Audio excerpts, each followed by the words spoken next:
Welcome to today's webinar presented by Supercoder.com. Supercoder.com is an online coding solution offering Part A and B coding reference tools, resources, and not more than 30 specialty coding and compliance newsletters from the Coding Institute in one site. I hope you enjoy this short session.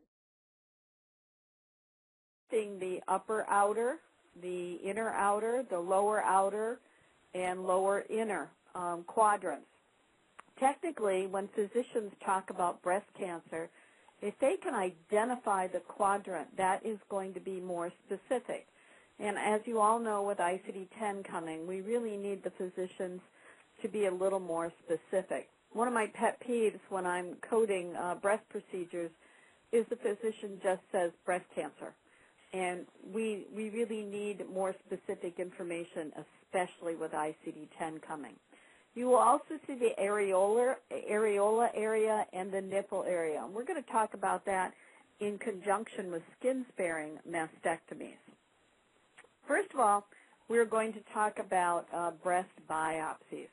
And remember, a biopsy is taking a portion of tissue to test. There are multiple different types of breast biopsies. We have the needle core, and that's a little bit larger cutting needle, and it removes tissue. I think of that of one of those small apple cores type thing, not quite that big, but sort of like an apple core where you go around the stem and you take a chunk out. That's what a needle core biopsy is like.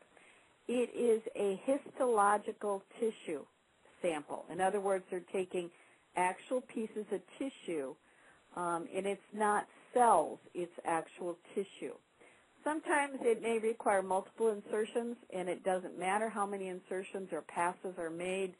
It is just one code. Then we have our percutaneous, with or without image guidance. Usually the percutaneous without image guidance, your 19100, is performed on palpable lesions. In other words, the physician can physically feel that lesion when they palpate the breast. Your image-guided biopsies are more for the deeper type of lesions and calcifications, that type of thing. So first of all, we're going to talk about 19103, which is your percutaneous using image guidance and automated equipment stereotactic mammotome. It's also called MIBB, or minimally invasive breast biopsy, are some of the trade names for these vacuum-assisted biopsies.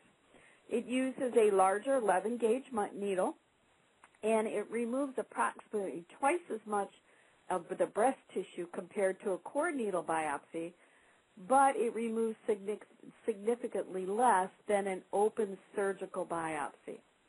Unlike the core needle biopsy, which involves several separate needle insertions to acquire different samples, the special biopsy probe used for the vacuum-assisted requires only one insertion.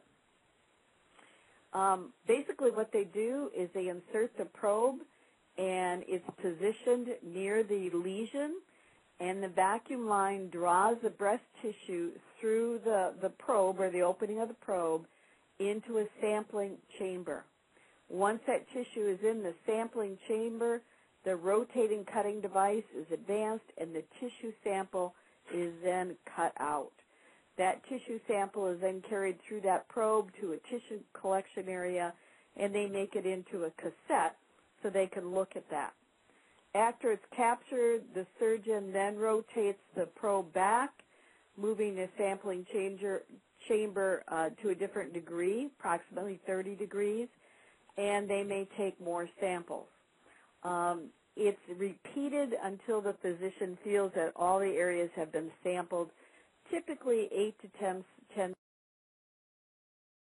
Supercoder is the fastest growing online reference tool with more than 25,000 subscribers.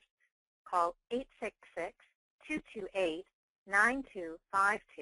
to get a free product demo, or sign up at supercoder.com for a 7-day free trial.